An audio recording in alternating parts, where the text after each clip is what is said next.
আচ্ছা কেমন? কেমন আছেন ভাই? আলহামদুলিল্লাহ। আলহামদুলিল্লাহ আমি ভালো আছি। সবকিছু এখানে ভালো আছে। বাংলাদেশ কেমন আছে? ভালো আছি আলহামদুলিল্লাহ। আমরা আজকে যেই বইটা নিয়ে আলোচনা করব সেটা আগে একটু তোমাকে দেখাই তাহলে তোমার তো ভালো লাগবে। দেখানোর পরে আমি সাথে আরেকটা বই দেখাবো। বইটার নাম একটু তুমি বলে দাও। Of course, I really love to read our books, The Rise and Fall of Nations: 10 Rules of Change in the Post-Crisis World by Ruchir Sharma. এটার একটা সামারি বইও আছে। যদি কেউ মনে হয় যে ওই বইটা যেহেতু 400 পেজেস আর একটা 200 পেজেস আছে। যেটা পড়লে আমার যেটা মনে হয় যে যারা একটু শর্ট টাইমে আরো জিনিসগুলা নতুন কিছু জানতে চায় পাশাপাশি আ আমরা ১ম যে বইটা দেখালাম ওই সেম বুকটাই আরেকটা হচ্ছে এই বইটার নাম বলো? The 10 Rules of Successful Nations So এটা হচ্ছে by the same author Ruchir Sharma. So এই বইটা সম্পর্কে একটু বলেন। এই বইটা হচ্ছে ওই বইটার সামারি আর কিছু না। ওইটা ৪০০ পৃষ্ঠার বই আর এই বইটা হচ্ছে ২০০ পৃষ্ঠার। এর বাইরে আর কোনো পার্থক্য নাই। আর ওই বইটা হয়েছে ১৫-১৬ সালের দিকে পাবলিশড আর এই বইটা পাবলিশড হয়েছে ধরো তোমার ২০২০ এর দিকে আরকি। তো এইখানে একটু আপডেটেড কিছু ইনফরমেশন উনি কি এই ওই নেক্সট এর যে বইটা ওইটার মধ্যে কি এই বইয়ের কোনো ক্রিটিসিজম করছে নাকি এই বইটাকে আমি জাস্ট বলছে যে এইটা মানে 400 pages for very difficult for so many readers to read. আর সবকিছু সবাইকে না জানলেও চলে। জাস্ট জিস্ট বা সামারি জানার জন্য আমাদের এই 200 পেজেসের যে সামারি 10 রুলস আছে এটা পড়লেই হয়ে যাবে আরকি। তো আমিও তাই মনে হলো। আমি ২ টাই পড়েছি কম বেশি। বড়টা তো ২ বার পড়েছি আর ছোটটা হাফ পড়েছি ১ বার এবং আমার পড়তে গিয়ে মনে হয়েছে না ঠিক আছে। কেউ চাইলে এই ছোট বইটা পড়তে পারে আরকি। ২ টাই ভালো। এবং ছোট বইটা আরো মোর ইউজার ফ্রেন্ডলি যারা ইকোনমিক্স নিয়ে অত বেশি বদার না। মোটামুটি করে জিনিসগুলো কনসেপ্টগুলো আইডিয়াগুলো জানার যাদের ইচ্ছা আছে তারা শুধুমাত্র এটা পড়লেই হয়ে যাবে আরকি আমি মনে করি। That's a good idea. তো তুমি ঠিক আছে কিন্তু আমি তো পড়ছি বড়টা। না কোনো সমস্যা নাই। একই তো বড়টা পড়লে যেটা হয় আমার যে এক্সপেরিয়েন্সটা হইছে মানে বড়টা যদি কেউ ইফোর্ট দিয়ে পড়তে পারে সেক্ষেত্রে এখান থেকে অনেক কিছু শেখার আছে। মোর দ্য আমার বেটার। ক্রিটিসিজমও আছে। মানে আমি যেটা বলে বড়টা পড়ার কারণে আমার মনে হয় যে I can criticize more this book definitely you can. than so we'll talk about all of this in this episode, and the next episode I think we're gonna do 2 on this book.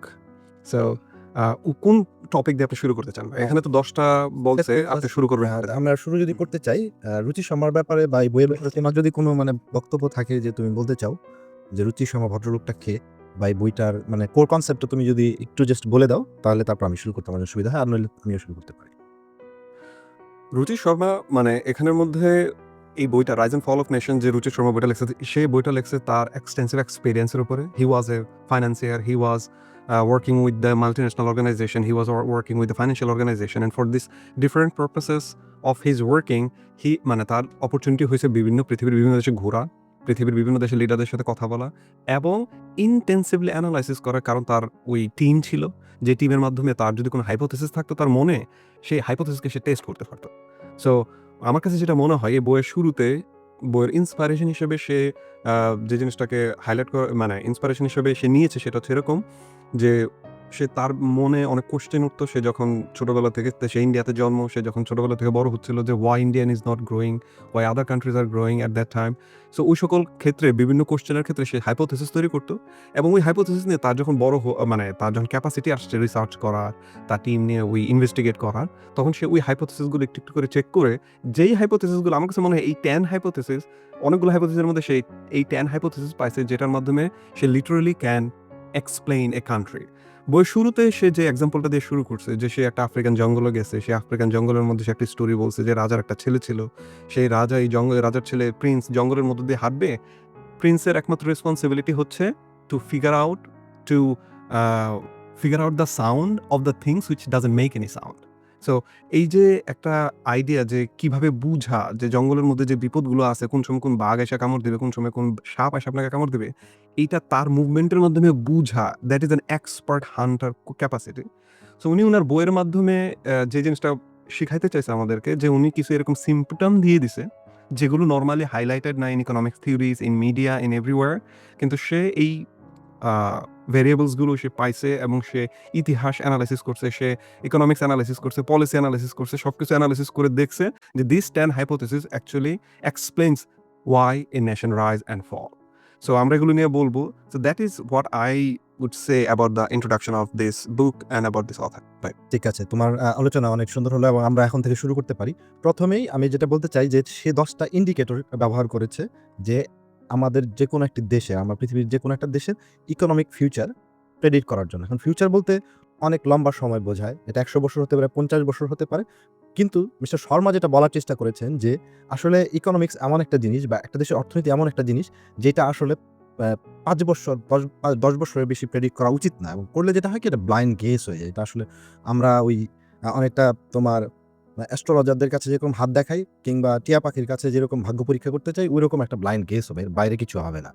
তো এই গেসটাই উনি একটু educated ওয়েতে করতে চেয়েছেন এবং যেহেতু উনি সেই অর্থে প্রপার একাডেমিশিয়ান না, উনি অনেকটা অ্যানালিস্ট প্লাস ইনভেস্টর প্লাস তার ওয়াইড এক্সপেরিয়েন্স আছে বিভিন্ন দেশের পলিসি নিয়ে কাজ করার। তো সেক্ষেত্রে তিনি প্রচলিত একাডেমিয়াতে যে ইকোনমিক ইন্ডিকেটরগুলো রয়েছে এর বাইরে গিয়েও কিছু ইন্ডিকেটর তার মতো করে এক্সপ্লেন করেছেন, অথবা যে ইন্ডিকেটরগুলো অলরেডি এস্টাবলিশড তিনি সেই ইন্ডিকেটরগুলোকে আবার তার অ্যানালিসিস দিয়ে ভেরিফাই করার চেষ্টা করেছেন যে হাউ লং ইট গোস। তো শুরুতেই আমি যদি প্রথম যেটা বলতে চেয়েছেন যে একটা দেশের রাইজ এবং ফলের ক্ষেত্রে পপুলেশন ডিভিডেন্ডটা ভেরি ইম্পর্ট্যান্ট। এখন ১ নাম্বার যদি তোমাকে বলা হয় যে পপুলেশন ডিভিডেন্ড বলতে কি বোঝায়? পপুলেশন ডিভিডেন্ড বলতে যেটা বোঝাচ্ছে যে একটা দেশের মধ্যে তার পপুলেশনের কত পার্সেন্ট ওয়ার্কিং পপুলেশন। তো ওয়ার্কিং পপুলেশন একেকটা দেশে একেক ধরনের রিটায়ারমেন্ট এজ আছে, ওয়ার্কিং এজ আছে। তবে উনি ওভারঅল যেটা বলতে চেয়েছেন যে এটা যদি অ্যারাউন্ড 15 ইয়ার্স টু 65 ইয়ার্স, এটাকে তিনি বলেছেন যে দ্য মেকার্স, যারা কাজ করবে, যারা কাজ করে তারা সেভ করবে, সেভ করে প্রোডাকশন দিবে, প্রোডাকশন দিয়ে ইকোনমিতে তারা পজিটিভলি ইমপ্যাক্ট করবে। এর নিচে যারা আছে, 15 নিচে যারা আছে তারা কিডস বা 65 এর উপরে যারা রয়েছে তারা ওল্ড এজ রিটায়ার্ড পিপল। তারা বেসিক্যালি ইকোনমিতে কন্ট্রিবিউট করতে পারে না। তাদেরকে স্টেট বা ফ্যামিলি বা সেভিংস এর মাধ্যমে তাদেরকে হেল্প করা হয় আরকি। তো এখন সে বলতেছে যে যেহেতু আমার এই ১৫ থেকে ৬৫ বছর বয়সটা very critical to production of a country or growth factor of a country, সেহেতু এই স্পটটা, এই সুইট স্পটটা 15 টু 65 ইয়ার্স, এইটার কতটুকু মানে একটা দেশ প্রপারলি ইউজ করতে পারে এটা হচ্ছে বেশি ইম্পর্টেন্ট। যেমন কিছু, কিছু দেশ আছে, আমি বলব যদি ধরো চায়না একটা দেশ এই মুহূর্তে তারা হচ্ছে যে আমরা জানি যে মোটামুটি একটা লম্বা সময় ৩০-৪০ বছর ধরে একটা উন্নয়ন করে এসছে। এটা কেন হয়েছে? কারণ হয়েছে তারা যখন এই উন্নয়নের অর্থনীতির মধ্যে ঢোকা শুরু করলো আর্লি 80s এর দিকে, তখন তারা স্ট্রিক্ট ওয়ান চাইল্ড পলিসিও করেছিল। বাট তাদের যেটা ছিল ওই সময়ই একটা strong level of working population ছিল এবং সেই পপুলেশন ধরে তারা ওই প্রপার ইউজ করার কারণে গত ৩০-৪০ বছর ধরে তারা গ্রোথটা পেয়েছে আরকি। ইন সাম কেসেস আমরা বা ইন্ডিয়া এই পপুলেশন ডিভিডেন্ডের পজিটিভ ইম্প্যাক্টের মধ্যে আছি। আমরা যে এই যে লাস্ট 20-30 ইয়ার্স 5-6 করে গ্রোথ পেয়েছি, এটার অন্যতম কন্ট্রিবিউটর হচ্ছে আমাদের পপুলেশন ডিভিডেন্ড আছে এবং since we have more promising population dividend next 20-30 years, সুতরাং এই জিনিসগুলো আমাদেরকে প্রপারলি হেল্প করবে। On the other hand some already developed country, তারাও হয়তোবা ডেভেলপড হয়ে গিয়েছে কিন্তু তাদের পপুলেশন ডিভিডেন্ডগুলো হয়তো আস্তে, আস্তে কমে যাবে। সেক্ষেত্রে তাহলে ওই দেশগুলোর কি হবে? অলরেডি সেইসব দেশের যখন পপুলেশন ডিভিডেন্ড তারা পেয়েছে, যেই হারে তারা গ্রোথটা ছিল 7-8 কিংবা 4-5, সেই দেশগুলোর এখন কিন্তু তোমার গ্রোথটা অনেকটা কমে গিয়েছে আরকি। আর আমরা জানি যে যেকোনো একটা দেশ উন্নত হলে বা তাদের যখন জিডিপির সাইজ অনেক হিউজ হয়ে যাবে, তখন কিন্তু 1-2% growth is a very important factor. আবার যারা আমরা একটু ডেভেলপিং নেশন আছি, তাদের জন্য ধরো ৬-৭% গ্রোথ করা খুব বেশি কঠিন না। আমরা বেসিক রাস্তাঘাট, রোডঘাট, তারপরে পোর্ট এটা সেটা করলে মোটামুটি করে ভালোই পাওয়া যায়। আবার যারা মিডল ইনকাম কান্ট্রিজ রয়েছে, যেমন ধরো ১৫,০০০ অ্যারাউন্ড $১৫-২৫,০০০ পার ইয়ার যাদের পার ক্যাপিটা ইনকাম রয়েছে, তাদের জন্য ধরো মনে করো যে ৩-৪% ও বেশ কঠিন হয়ে যায় করা আরকি। কিন্তু এটার একটা বড় ইমপ্যাক্ট কাজ করে যদি পপুলেশন ডিভিডেন্ডটা পাওয়া যায়। যেমন জার্মানি বা জাপান, এদের কিন্তু তুমি দেখবা যে ওই অর্থে বুম নাই বা বুম হওয়া খুব কঠিন। ইভেন চায়না, তাদের এই পপুলেশন ডিভিডেন্ডটা অনেক কমে গেছে, যার কারণে তারা কিন্তু ফল করেছে। এখন পপুলেশন ডিভিডেন্ডের অনেকগুলা ফ্যাক্টর রয়েছে। এই ফ্যাক্টর একটা, একটা ধরে যদি আমরা বলি যে পপুলেশন থাকলে হবে না, এদেরকে আমাদের ট্রেন করার কথা মিস্টার শর্মা বলেছেন যে প্রপার এডুকেশন থাকতে হবে এবং তাদেরকে প্রপারলি ইউটিলাইজ করার জন্য আমাদের ম্যানুফ্যাকচারিং সেক্টর বা জব সেক্টরটা ক্রিয়েট করে দিতে হবে আরকি। যদি এটা না করতে পারি তাহলে এই পপুলেশন দিয়ে আসলে খুব বেশি কাজে আসবে না। আবার যেই দেশগুলোতে এখন পপুলেশন ডিভিডেন্ড নাই, তারাও কিন্তু কিছু, কিছু কাউন্টার মেজার নেওয়া শুরু করেছে। যেমন ধরো ইউনাইটেড স্টেট, তারা all through the years until recently তারা কিন্তু তোমার ইমিগ্রেশনটা মোটামুটি রেগুলারলি ওপেনই রেখেছে। ইউরোপিয়ান অনেকগুলো কান্ট্রি, জার্মানি থেকে শুরু করে অনেকগুলো কান্ট্রি রিসেন্টলি বিভিন্ন পপুলিস্ট পলিটিক্সের কারণে অথবা ন্যাশনালিস্টিক পলিটিক্সের কারণে হয়তোবা এখানে একটু প্রবলেম হয়েছে। কিন্তু আল্টিমেটলি তুমি যদি হিসাব করো, যেই দেশগুলো উন্নত হয়েছে তারা এই জায়গাগুলোয় মোটামুটি তারা নিজেরাই হয়তো পপুলেশন ওয়াইজ ভালো ছিল, যে তারা পপুলেশন ডিভিডেন্ডটা পেয়েছে, অর তারা চেষ্টা করেছে যে যাতে তারা এই পপুলেশন ডিভিডেন্ডটা পায় এই জন্য ইমিগ্রেশনটা ওপেন করেছে, অথবা অলওয়েজ তারা এনকারেজ করেছে যাতে পপুলেশনটা মোটামুটি একটা লেভেল থাকে। এবং এই উন্নত ওয়ার্ল্ডগুলো যারা অলরেডি ডেভেলপ, যারা এখন পপুলেশন ডিক্লাইনের দিকে যাচ্ছে, যেমন জাপান বলো অন্যান্য দেশগুলো, তারা এখন কি করছে, তারা কয়েকটা মেজর নিচ্ছে। যেমন ধরো বেবি বোনাস নামে একটা কনসেপ্ট রয়েছে, যে বেবি হলে তুমি বিভিন্ন ধরনের ট্যাক্স রিলিফ দেওয়া হবে, অথবা ডাইরেক্ট ইনসেন্টিভ দেওয়া হবে, যে একটা বেবি হলো তাকে 6 মাস 1 বছরের ছুটি, পেইড লিভ, তারপরে পাশাপাশি ডাইরেক্ট কোনো ক্যাশ ইনসেন্টিভ দেওয়া হলো, নানা ধরনের ইনসেন্টিভ দেওয়া হয়। ম্যাটারনিটি ক্লিনিকগুলো, ম্যাটারনিটি কেয়ারগুলো তোমার অনেক বেশি ইমপ্রুভ করা হয়েছে, যাতে মেয়েরা বাচ্চাদেরকে রেখে তোমার প্রপারলি কাজে যেতে পারে। অথবা আরেকটা হচ্ছে যে এই পপুলেশন ডিভিডেন্ডকে প্রপারলি যদি কাজে না লাগানো যায়, সেক্ষেত্রে কাউন্টার বা অল্টারনেটিভ ওয়ে হিসেবে তারা কি এনেছে, যে তুমি যদি দেখো যে অনেক দেশেই কিন্তু এখন এই মুহূর্তে এই রিটায়ারমেন্ট এজটাকে কিন্তু ওই 60 থেকে হয়তো বা কেউ 65 এ নিয়ে গিয়েছে, এবং কেউ ইভেন 72 পর্যন্ত চিন্তা করছে বা অলরেডি বাস্তবায়ন করেছে, so that more people come into the population dividend force. আরেকটা হচ্ছে যে অনেক দেশে মেয়েরা হয়তো বা ফুল ফোর্সে কাজ করে না আরকি, বিভিন্ন সমস্যার কারণে, এটা ধর্মীয় হোক বা তোমার সোশ্যাল বা অন্য যে কোনো ইস্যুতেই হোক। অনেক দেশ করছে কি, দেখছে যে যেহেতু অলরেডি তাদের দেশে হয়তো 50% মেয়েরা কাজ করে, ওয়ার্কিং উইমেনরা বা ওয়ার্কিং এজ উইমেনরা হয়তো 50% এখন ওয়ার্ক করে, তখন তারা করে কি, এদেরকে নানাভাবে তোমার ইনসেন্টিভ দিয়ে এদেরকে মোর ওয়ার্ক ফোর্সের মধ্যে ইনক্লুড করার চেষ্টা করছে। সেটা হয়তো বা 70-80% এটা হলে খুবই স্ট্যান্ডার্ড হয়। তো রুচির শর্মা এই যে প্রত্যেকটা জিনিস নিয়েই খুব চমৎকার করে কিছু বক্তব্য দিয়েছে। আমি মোটামুটি তোমার এই কনসেপ্টগুলো বললাম। এর বাইরে তোমার আরো যেই রিসার্চটা রয়েছে, তুমি তো ইন্টেনসিভ রিসার্চ করেছো, তুমি এই রিসার্চগুলো থেকে তোমার আইডিয়াগুলো আবার একটু প্রপারলি বল। রুচি শর্মা যে বইটা, এই বইয়ের প্রথম মানে উনি কিন্তু ফান্ডামেন্টালি শুরু করছে ডেমোগ্রাফি দিয়ে। হিন্স যদিও এটা একটা ইকোনমিক্স বই, population is a demographic factor. So এই মানে আমার কাছে প্রথমে বইয়ের যে একটা unique side from other books, যেটা হচ্ছে যে এই বইটা শুরু হয়েছে not from economics, the book starts with this demographic factor which is really really important for any country. আমি যদি জাস্ট ওই এই এই পুরো আইডিয়াটাকে, চ্যাপ্টারটাকে একটা সুন্দর এক্সাম্পল দিয়ে বুঝাই। ধরেন পুরো দেশের ইকোনমি হচ্ছে একটা কেক। আমরা প্রতি বছর একটা কেক বানাই। এখন প্রতি বছর যদি আমি এই কেকটা বানাইতে চাই, এবং হচ্ছে আমার তো প্রতি বছর বাচ্চা হচ্ছে, পপুলেশন গ্রো হচ্ছে, আমার প্রতি বছর 2টা জিনিস করতেই হবে এই কেকের ক্ষেত্রে। একটা হচ্ছে আমাকে এই কেকটাকে বড় করার জন্য বেশি বেশি মানুষ, মানে বেকারের যারা আছে কেক বানায়, এই লোক লাগবে যারা কেকটাকে বানাতে হেল্প করবে। আরেকটা জিনিস আমরা করতে পারি, সেটা হচ্ছে যে আমরা যদি বেটার রেসিপি দিই, একটা কেক বানানোর জন্য একটা চমৎকার রেসিপি যদি দিই, যেটাকে ইকোনমিক্সের ভাষায় would be called productivity growth, যেটা হচ্ছে নতুন টেকনোলজি নিয়ে আসবে, নতুন সিস্টেম নিয়ে আসবে, যার মাধ্যমে আমার যে এক্সিস্টিং বেকাররা আছে তারা আরো বড় কেক তৈরি করতে পারবে। সো 2টা ক্রিটিক্যাল ইম্পর্টেন্ট, একটা হচ্ছে যে মোর বেকারস লাগবে, তারপর হচ্ছে মোর রেসিপি মানে টেকনোলজি লাগবে। সো ওখান থেকে যদি আমরা যে জায়গার মধ্যে নিয়ে মানে চ্যাপ্টারের মধ্যে ঢুকি, সো প্রথম চ্যাপ্টার যে হচ্ছে মোর বেকারস। তো যেই দেশগুলো এখন বড় হয়েছে সেগুলোর ক্ষেত্রে দেখা গেছে যে প্রত্যেকটা দেশই বড় হয়েছে যাদের মোর বেকারস ছিল, যাদের মোর মানুষ ছিল কাজ করার জন্য। China, India, this we see the examples.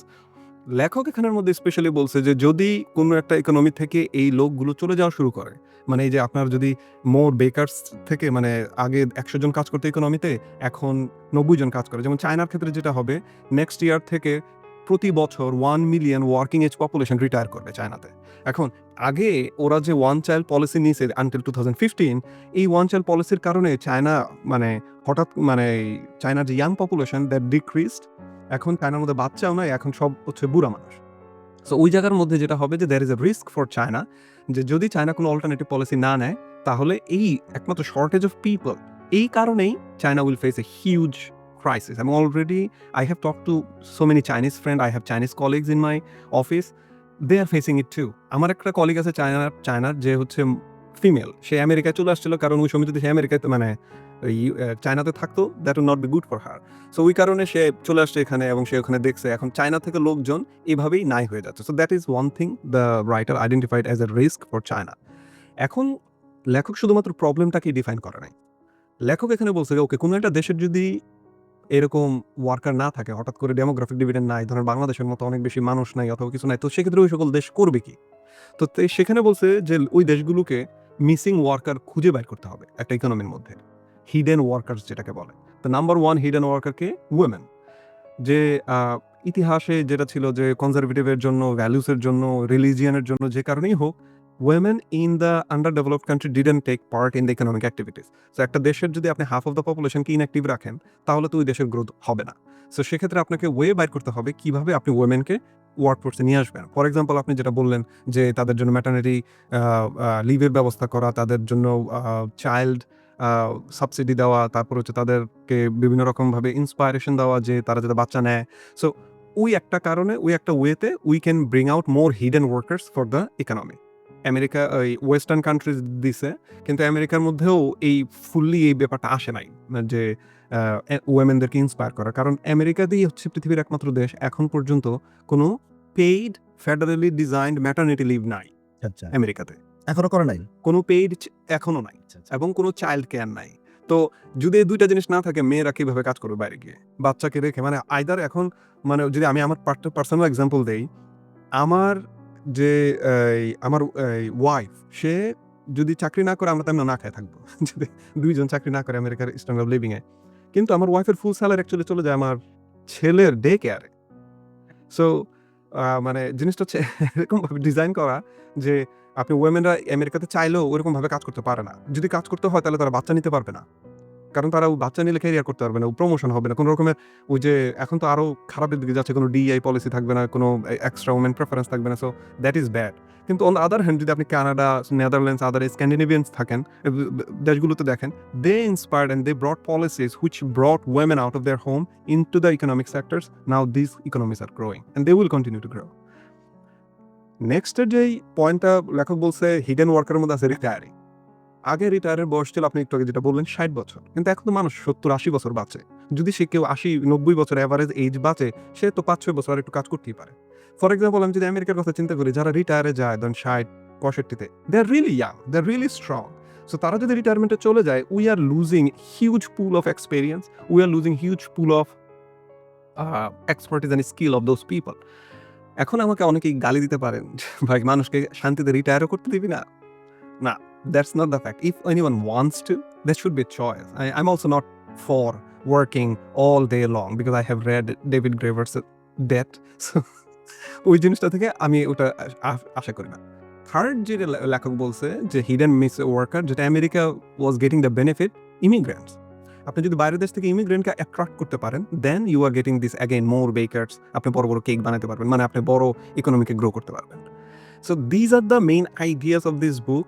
Future হিসাবে লেখক যেটা বলছে যে চায়না যে মানে রিস্কের মধ্যে আছে, যে ডেমোগ্রাফিকের কারণে তার দেশের ভিতরে লোকজন নাই, কাজ করবে, ইকোনমিকে গ্রো করবে, এই সিচুয়েশনে China will bring out robots, যারা ওই যে মিসিং ওয়ার্কারের প্লেসটা নিবে, and China will keep growing if China can do a transition to that. যেমন অন্যান্য দেশগুলো করছে, আপনি যদি জাপানের কথা চিন্তা করেন, সাউথ কোরিয়ার কথা চিন্তা করেন, they have more robots than any other country in the world. মানে রোবট বলতে হচ্ছে industrial robots which do the assembly and things like that. ওই সকল ক্ষেত্রে যদি চায়না ফোকাস করে ডেভেলপমেন্টটা নিয়ে আসতে পারে, রোবট নিয়ে আসতে পারে, which they will, I think, because they are really doing well in AI, in technology, even after getting all the sanction for China from United States, China is doing really well. So যদি তারা ওটা করতে পারে, দেন চায়নার জন্য এই demographic প্রবলেমটা থাকবে না। So that would be the future solution according to the author in this book. ঠিক আছে, thank you. To me, this is what the author was trying to say in this. আচ্ছা, এরপরের আলোচনাটা হচ্ছে যে উনি বলছেন যে একটা দেশ যখন উন্নত হবে, এটার কয়েকটা ফেজ থাকবে আর কি। নর্মালি একটা দেশ যখন গরিব থাকবে তখনই তো উন্নত হতে পারবে। তারপরে উন্নত হলে সেটা আমরা যদি বলি $5,000 নিচে পার ক্যাপিটা ইনকাম, এটা ধরলাম আমরা গরিব দেশ। আমরা যদি 5 থেকে 10,000-এ যাই, তাহলে হচ্ছে মোটামুটি মিডল ইনকামে আমরা ঢুকে পড়লাম। মিডল ইনকাম ঢুকে আমরা ধরো 15-20,000 গেলে আমরা উন্নত হলাম আর কি। তো এইটা হচ্ছে তোমার একটা মানে প্রসেস। এখন উন্নয়নটা কখন বেশি হয়? আমি যেটা বললাম, যখন আমরা আমাদের পার ক্যাপিটা ইনকাম অনেক কম থাকবে, তখন তো বাড়ানো খুব দ্রুত বাড়ানো সহজ। জিডিপি গ্রোথটা তখন 6%, 7%, 8-10% করা সম্ভব। একটু বেশি হলে এটা খুব কঠিন হয়ে যায়। আবার আরেকটু বেশি উন্নত হয়ে গেলে তখন 1-2% করা ইজ ভেরি ডিফিকাল্ট। এখন এই যে তোমার ডেভেলপমেন্ট স্টেজগুলো আছে, এটা একটা সাইকেল আছে। এটা কি মিস্টার শর্মা যেটা বলতে চেয়েছেন যে এই স্টেজগুলা বা এই ডেভেলপমেন্ট প্রসেসটা কোনো এটারনিটি প্রসেস না, যে আমি শুধু ডেভেলপ শুরু করলাম, অলওয়েজ ডেভেলপড হতে থাকবো, there would be no backfire, backlash. It never happens. ইকোনমিক্সের মানে একদমই ধর্মটাই এরকম যে এটা অলওয়েজ রাইজ অ্যান্ড ফল করবে। এই জন্য ওনার বইয়ের নামই হচ্ছে rise and fall of the nations. উনি বলতে চেয়েছেন যে হ্যাঁ, একটা দেশ উন্নয়ন করছে, দেখবা যে মাঝখান থেকে একটা ধরা খাবে। যেমন ধরো আমরা যেসব একদমই উন্নত দেশের কথা বলি, আমেরিকার কথা বলি, তারা তোমার 1930-এর দশকের শুরুর দিকে যেই তোমার গ্রেট ডিপ্রেশনে পড়ে গেল, এটা তো মানুষ খুব বিপদে পড়ে গিয়েছিল, তাই না? কিংবা আমরা দেখি জাপান বা জার্মানি, যারা আজকে এত উন্নত দেশ হিসেবে জানি, ওরা তো তোমার যখন ওয়ার টোন হলো বা ওয়ারটা তাদের উপর সেকেন্ড ওয়ার্ল্ড ওয়ারের পর, ওরা তো মোটামুটি একদমই বিধ্বস্ত ২টা দেশ ছিল আরকি। তো ওই যে এরপর থেকে তারা আস্তে, আস্তে করা শুরু করলো এবং এই যে উন্নয়ন হওয়া শুরু করলো, উন্নয়নের শুরুটা কিভাবে হয়? নরমালি শুরু হয় যে তোমার হেভি, শুরুতে এগ্রিকালচার বেস যদি থাকে তাহলে ভালো, নরমালি থাকে। তো এরপরে যে ট্রানজিশনটা হচ্ছে, এরা তোমার পরবর্তীতে এগ্রিকালচার থেকে হেভি তোমার পিপল ওরিয়েন্টেড ইন্ডাস্ট্রিতে যায়, মোস্টলি গার্মেন্ট ইন্ডাস্ট্রি। এটা জাপানকেও যেতে হয়েছে, সিঙ্গাপুরকেও যেতে হয়েছে। ইভেন ইউরোপিয়ানরা একসময় এই সাইকেলের ভিতরেই ছিল। পরবর্তীতে তাদেরকে মনে করো যে যখন এই সাইকেল থেকে আরেকটা নেক্সট সাইকেলে যায়, এর পরের সাইকেলটা হচ্ছে তোমার এটা মোটামুটি লাইট ইঞ্জিনিয়ারিং এর দিকে আস্তে, আস্তে তাদেরকে যখন মোটামুটি হয়ে যায়, তখন করে কি যে আরেকটু মানে আপার টেকনোলজি লাইক লাইট ইঞ্জিনিয়ারিং যেটা আমরা বলি, ওইটার দিকে যায়। এরপরে হচ্ছে তোমার পুরোপুরি সার্ভিস এবং সিরিয়াস টেকনোলজির দিকে আস্তে, আস্তে যেতে থাকে। কিন্তু এই ফাঁকেই যখনই তারা উন্নয়ন করবে, একটা দেশের উন্নয়ন মানে কি জিডিপির গ্রোথ বৃদ্ধি, এটা যদি আমরা ধরি, দেখা যায় যে ৫-১০ বছর পর, পর বিভিন্ন ধরনের প্রবলেম হয়। মোস্ট অফ দ্য পৃথিবীর খুবই রেয়ার কিছু কান্ট্রিজ আছে যারা টানা ৩০ বছর ৪০ বছর একটানা তোমার জিডিপির গ্রোথটা একদম আপওয়ার্ড এর দিকে ছিল আরকি। কিন্তু বেশিরভাগ কান্ট্রি হচ্ছে কি বিভিন্ন সময় একটার পর একটা প্রবলেমে পড়েছে। আমরা এখন যাদেরকে মোটামুটি পরিচিত হিসেবে দেখি আমাদের আশেপাশেই, ইস্ট এশিয়ান কান্ট্রির মধ্যে যদি ধরি বা সাউথ ইস্ট এশিয়ার মধ্যে ধরি, ধরো থাইল্যান্ড মনে করো যে ১৯৯৭ এর দিকে যেই ওদের যে প্রবলেমটা হলো তোমার ইস্ট এশিয়ান ক্রাইসিসের কারণে, ওরা কিন্তু তখন মারাত্মক বিপদে পড়ে গেছে। মালয়েশিয়াতেও এই প্রবলেম হয়েছে। জাপানে ইভেন আর্লি 2000 এর দিকেও তোমার ওদেরকে কিন্তু এই সাইকেলের মধ্যে পড়ে ভালো ধরনের তোমার ব্যাকল্যাশের মধ্যে পড়তে হয়েছে। তোমার আমেরিকায় আসো, তোমার পাশে আছে মেক্সিকো, তো 94 একটা বলা হয় টাকিলা ক্রাইসিস। তো টাকিলা ক্রাইসিসটাও কিন্তু তোমার, ওরা কিন্তু ভালোই প্রসেসে ছিল। কিন্তু দেখা যায় যে হয় কি বিভিন্ন সময় এসে ইকোনমিক্সের বিভিন্ন থিওরি বা পলিসির কারণে তখন এই ধরনের প্রবলেমগুলো হয় যে আমরা উন্নত হচ্ছি কিন্তু মাঝখানে একটা প্রবলেমে পড়ে যাই। এর মেইন কারণটা কি? এর আন্ডারলাইন কিছু কারণও তারা বলেছে যে যখন আমরা ১০-১২ বছর ধরে উন্নত হতে থাকি, তখন হয় কি আমাদের পলিসি এবং লিডারশিপের মধ্যে একটা মানে তোমার তাদের মধ্যে একটা স্যাটিসফ্যাকশন চলে আসে। তাদের মধ্যে ওভার কনফিডেন্স গ্রো করে আরকি। তখন তারা মনে করে যে উল্টাপাল্টা অনেক কিছু করে ফেলে আরকি। যেমন ধরো তোমার হিউজ অ্যামাউন্ট অফ লোন নিবে, ডেট করে অনেক বড়, বড় প্রজেক্ট করবে, এটা করবে, সেটা করবে। যখন এটা করবে তখন ইকোনমি যখন ইমব্যালেন্স হয়ে যাবে, লোকজনও লাক্সারি গুডের দিকে বেশি ধাবিত হবে। ওদের সেভিংস কম হবে।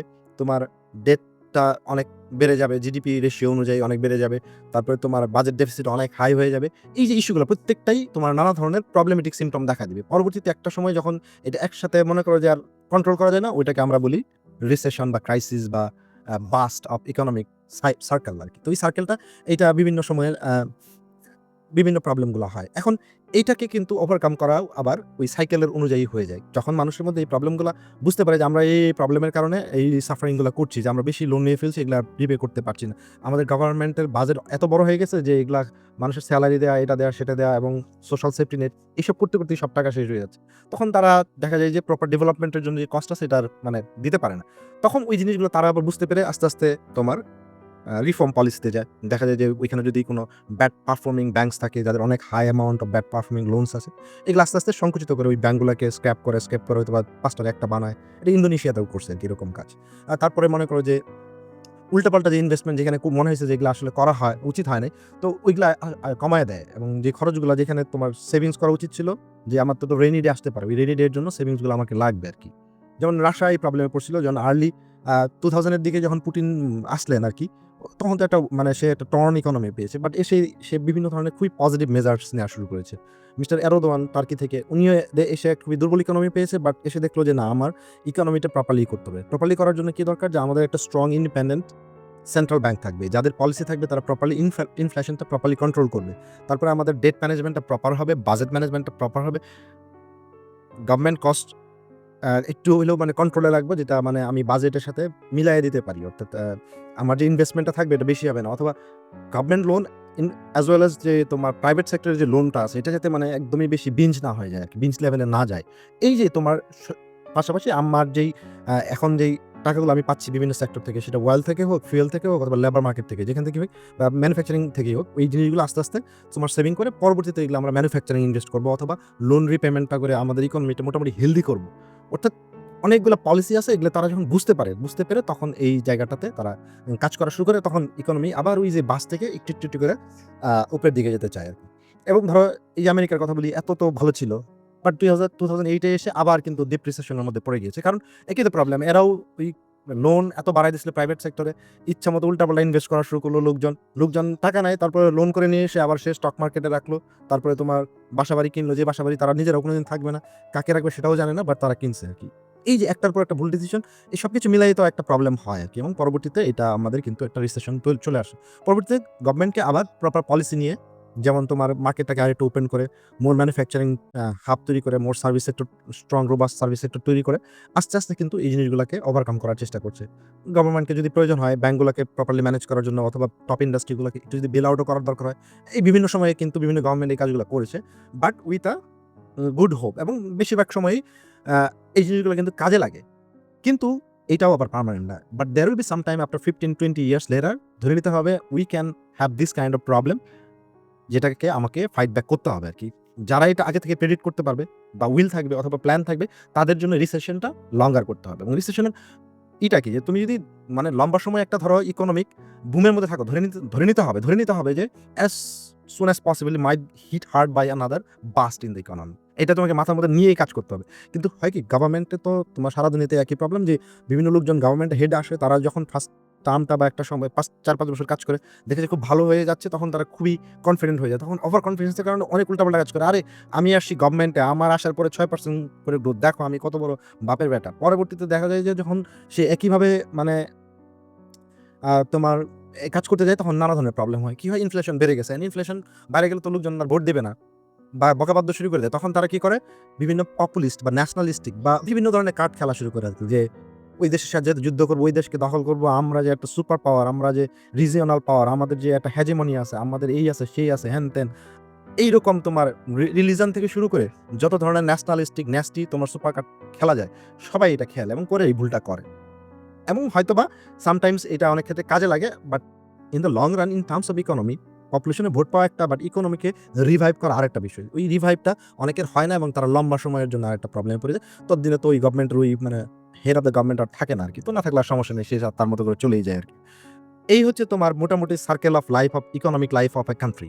রাইজ থাকবে, ফল থাকবে, but we have to be very কশাস while we are in a boom condition that we may be hit hard by another bust very soon, but we will be very careful about that and we'll plan accordingly.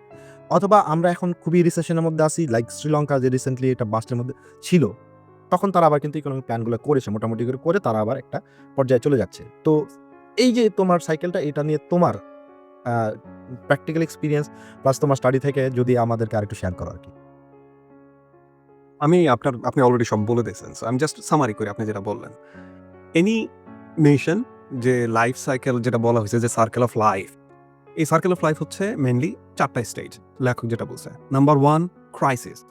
আমরা আগের পর্বে যেটা নিয়ে কথা বলছিলাম, AC মুগলু সাহেবের critical juncture, মানে কোনো একটা দেশের মধ্যে যখন কোনো একটা ক্রাইসিস হয়, তখন ওই দেশের ওই ক্রাইসিসটা একটা নতুন লাইফ সাইকেল শুরু করে ওই দেশের জন্য। So at the start, the first step of a life cycle is crisis, যেখানে হচ্ছে there will be a big mess, things will feel really terrible. যেমন আপনি যদি রাশিয়ার ক্ষেত্রে যেটা বললেন, 1991 এর ক্ষেত্রে সিভিয়ার ফাইন্যান্সিয়াল ক্রাইসিস হলো, টার্কির ক্ষেত্রে 2000 এর একটা সিভিয়ার রকমের ক্রাইসিস হলো। সো এরকম প্রত্যেকটা ক্রাইসিসের পরে they start doing things. So first step is crisis, second step is reform.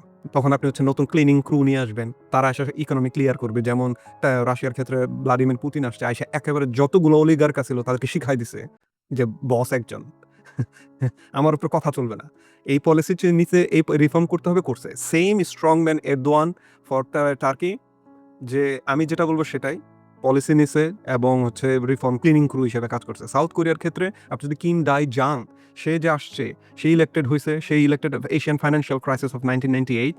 সে উইশেড আসার পরে যেটা হয়েছে যে ওখানের মধ্যে যে করাপ্ট ব্যাংকার ছিল, যে জায়ান্ট কোম্পানি ছিল, যাদের অনেক এনর্মাস ডেট ছিল, এই মানে লিডার এসে সাউথ কোরিয়ার সব কিছুকে ঠিক করছে। মজার ব্যাপারটা হচ্ছে this is reform. After reform comes broom, the party time. So যখনই ধরে এই যে আমি প্রথমে ক্রাইসিস একটা ধরা খাইলাম, তারপর আমি রিফর্ম নিলাম, ইকোনমি উপরের দিকে যাওয়া শুরু করলো। যখনই ইকোনমি উপরের দিকে যায়, পিপল আর্ন মানি। সো আমাদের পার্সোনাল লাইফে যেরকম আমরা যখন বেশি টাকা ইনকাম করি, আমরা একটা ভালো চাকরি পাইছি অথবা হচ্ছে নতুন একটা ব্যবসা করে নতুন টাকা ইনকাম হচ্ছে, we try to spend more. আগে ৳১ খরচ করার পিছনে আমরা চিন্তা করতাম আমরা কি এটা নিয়ে খাবার কিনবো, না জুতা কিনবো, নাকি হচ্ছে অন্য কিছু কিনবো। তখন আমরা অনেক বেশি চিন্তা করি, আমাদের ইনভেস্টমেন্ট, আমাদের এক্সপেন্স ওই সেক্টরেই যায় যে সেক্টর হচ্ছে আমাদের জন্য ইম্পর্টেন্ট। কিন্তু যখন আমার টাকা চলে আসছে, অনেক টাকা, তখন আমি কি করবো? আমি তখন হচ্ছে মন চাইছে আজকে গিয়ে হচ্ছে আমি একটা মানে Ferrari কিনবো। আমি একটা বিশাল বড় লাক্সারি ট্রিপে যাবো। আমি হচ্ছে ওই বিভিন্ন রকমের পার্টি করবো। এই সকল যে খরচগুলা, yes, they create economic activities, but they are frivolous. They are not long-term investment. So that is called the party time. তো এই পার্টি টাইমের মধ্যে যেটা হয়, ইকোনমি হিট হয়ে যায়। ইকোনমি হিট হওয়ার পরে যদি ওই ইকোনমির যে লিডার থাকে, তারা আপনি যেটা বললেন প্রবলেমে পড়ে যায়, ইনফ্লেশন বাড়তে থাকে, জিনিসপত্রের দাম বাড়তে থাকে, কারণ আপনি বিভিন্ন জায়গার মধ্যে বাজে এক্সপেন্স করেন।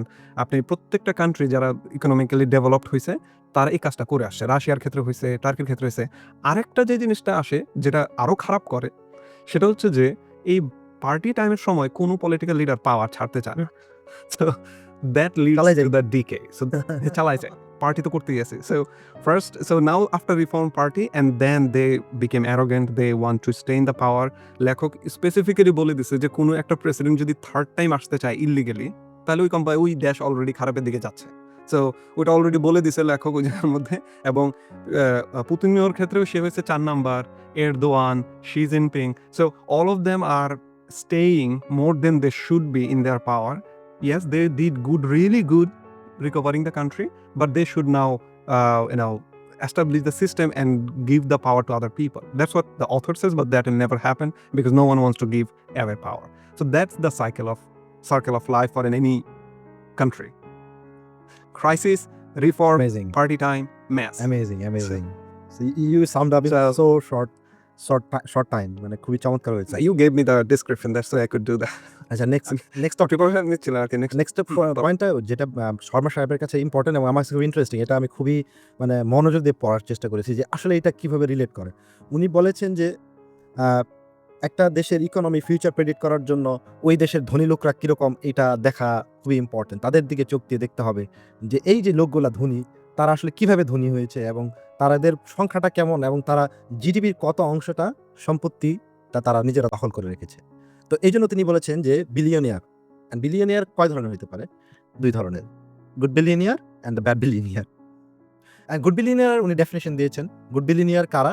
যারা তোমার মনে করো যে প্রপারলি নিজের সেলফ মেড বিলিয়নিয়ার বলবো, অথবা সেটা আমি ইনহেরিট করেও করতে পারি, কিন্তু সেটা হবে স্পেসিফিক কনজিউমার গুড হবে, production based, manufacturing based, technology based, যেটা দিয়ে ক্রিয়েটিভিটি অথবা বিজনেসটাকে সে দেশের ভেতর এবং দেশের বাইরে করে টাকা আর্ন করে, এবং এর কারণে তার যে সার্ভিস সেক্টর তৈরি হলো, তার যে ম্যানুফ্যাকচারিং ফ্যাক্টরি তৈরি হলো, এখানে সব মানুষ কাজ পাবে, মানুষও খুশি থাকবে, ইকোনমিও ভালো হবে এবং দিন শেষে দেশের উপকার হবে। সে ইদার তোমার নিজের দেশের ভিতরে জিডিপি বাড়াচ্ছে অথবা এই এক্সপোর্ট গুডগুলোর মাধ্যমে বাইরে থেকে সে ফরেন কারেন্সি আর্ন করছে, which impact in both way. তাই পৃথিবীতে আমরা গুড বিলিয়নিয়ারের কথা বললে মাইক্রোসফটের কথা আসে, even Bill Gates, Mark Zuckerberg, বা রিসেন্টলি মিস্টার টেসলার যেই মিস্টার এলন মাস্ক আছেন। তো এই যে এদেরকে যখন মানুষ বলে, এদের দিকে কিন্তু একটা শ্রদ্ধার চোখে তাকায় যে না, এই লোকগুলো পৃথিবীর অনেক মানুষের অনেক উপকার করেছে এবং পৃথিবীর মানুষকে তারা বিভিন্ন ধরনের ভালো ভালো সার্ভিস বা প্রোডাক্ট দিয়েছে, যার মাধ্যমে সত্যিকার অর্থে পৃথিবী কিছু বেনিফিটেড হয়েছে। এর বাইরে ব্যাড বিলিয়নিয়ার বলতে কি বোঝায়? ব্যাড বিলিয়নিয়ার বলতে বোঝায় যেই বিলিয়নিয়ারগুলো হচ্ছে তোমার রিয়েল এস্টেট, তোমার oil, gas, energy, fuel, government contract, এগুলো থেকে আসে। অর্থাৎ এই সেক্টরগুলোর সাথে তোমার গভর্নমেন্টের পলিটিক্যাল পাওয়ারের একটা ডিরেক্ট যোগসাজশ থাকে। শুধুমাত্র যারা তোমার প্রপারলি গভর্নমেন্টের সাথে কানেক্টেড বিভিন্ন লাইসেন্সিংটা নিতে পারে। লাইসেন্সিং ইস্যু, যেমন ধরো টেলিকমিউনিকেশন লাইসেন্স লাগে, এটা যদি কার্লোস স্লিম হ্যালুকে দেয়, সে সবচেয়ে বড় বিলিয়নিয়ার হবে মেক্সিকোর, আমাকে দিলে আমিও হইতাম আর কি। ঠিক আছে? তো বিষয়টা এরকমই যে গভর্নমেন্টের ফেভারের মাধ্যমে যদি বিলিয়নিয়ার হতে পারো অথবা কোনো স্পেশাল প্রিভিলেজের মাধ্যমে বিলিয়নিয়ার হয়, এটা হচ্ছে তোমার ব্যাড বিলিয়নিয়ার আর কি। সো দুইটার মধ্যে আবার বলা হচ্ছে যে এই দুইটা হলে যদি আমার ব্যাড বিলিয়নিয়ার হয়, এই লোকগুলো হচ্ছে তোমার এক্সট্রাকটিভ সিস্টেম চালায় যায়। আমরা যে এর আগের বইটা পড়েছিলাম, ওইখানে আমরা বলেছি যে এক্সট্রাকটিভ ইকোনমি, এটা হচ্ছে যে অলিগার্ক শ্রেণীর লোক যারা হচ্ছে এক্সট্রাকশন করে গভর্নমেন্টকে বিভিন্নভাবে সুবিধা, গভর্নমেন্টের বিশেষ করে ব্যুরোক্রেসিতে, পলিটিক্সে যারা একটু ক্রুকড পার্সোনালিটি আছে, এদেরকে তোমার বিভিন্নভাবে ম্যানেজ করে তোমার এই ধরনের বিলিয়নিয়ার হয়। এখন দেখো বিলিয়নিয়ার শব্দের অর্থটা কি? বাংলা ভাষায় যদি বলি, তোমার যদি 12,000 কোটি থাকে 12,000 কোটি টাকা থাকে তাহলে হচ্ছে তুমি বিলিয়নিয়ার। তুমি বলো বাংলাদেশে বিলিয়নিয়ার কতজন আছে? ওই দেখবা যে ফোর্বসের যেই আছে এটাতে আমি 2 জনের নাম পেয়েছি। কিন্তু বাংলাদেশে বিলিয়নিয়ার আরো বেশি হবে আমার ধারণা। কারণ এই বিলিয়নিয়ার লিস্টটা কোনোদিনই প্রপারলি পাবলিশড হয় না। গুড বিলিয়নিয়ার হয়তোবা তারা খুবই প্রপারলি এটা আমাদের কাছে জানা যায়, বোঝা যায়। বাট ওই যে বললাম যারা ওয়াল মাইন, টেলিকমিউনিকেশন বা রিয়েল এস্টেট বা তোমার ধরো মনে করে পূর্বাঞ্চলের দিকে আমি 1000 জমি কোনোভাবে ম্যানেজ করে ওইখানে আমি মনে করি যে একটা এম্পায়ার করে ফেললাম।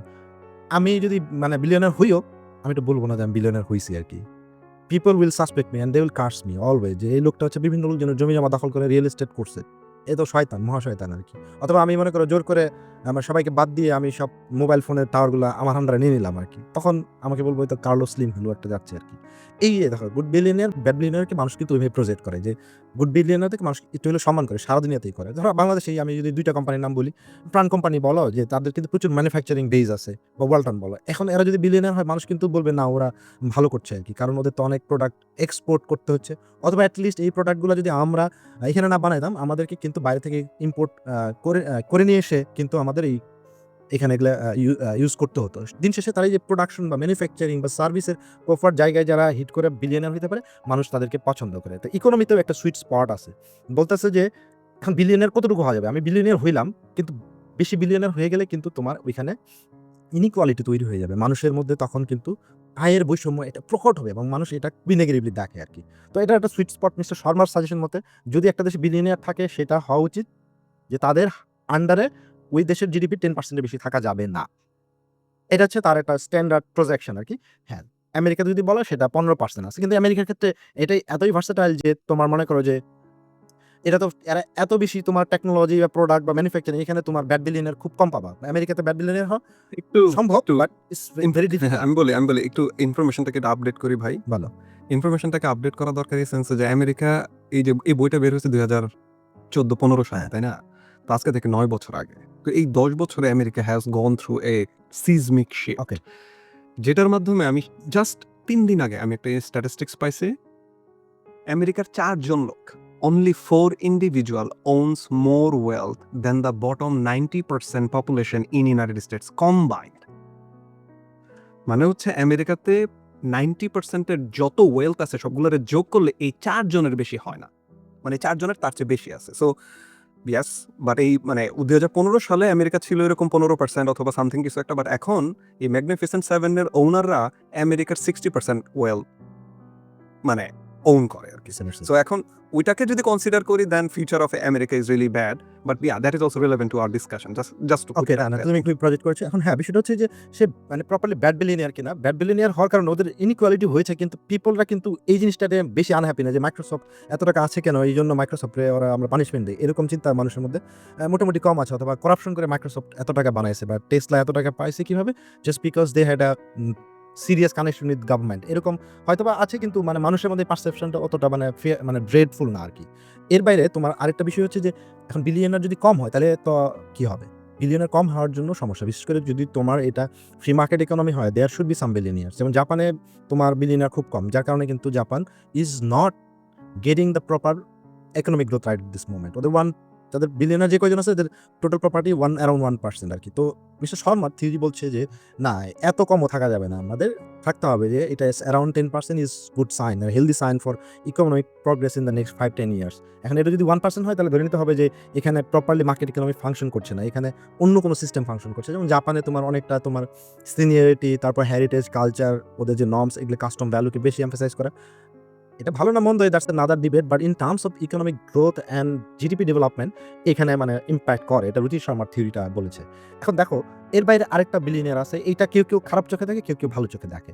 একটা হচ্ছে যে তোমার সেলফ মেড বিলিয়নিয়ার, আমি যাদের নাম বললাম ইতিমধ্যে, এদেরকে মানে খুবই মানে মানুষ সম্মান করে যে না, শাকিল সে একটা ভালো কোম্পানি করেছে। এই কোম্পানির নাম বিটুইন লাইনস এন্ড লেন্স। আরেকটা তোমার কি জানি কোম্পানি আছে। তো এই কোম্পানি দিয়ে সে বিলিয়নিয়ার হয়েছে। যে সে অনেক সার্ভিস দিচ্ছে, অনেক জ্ঞান দিচ্ছে। সব মিলে সে মানে মানুষের উপকার করছে। So we should respect Shakil. He is a self made personality.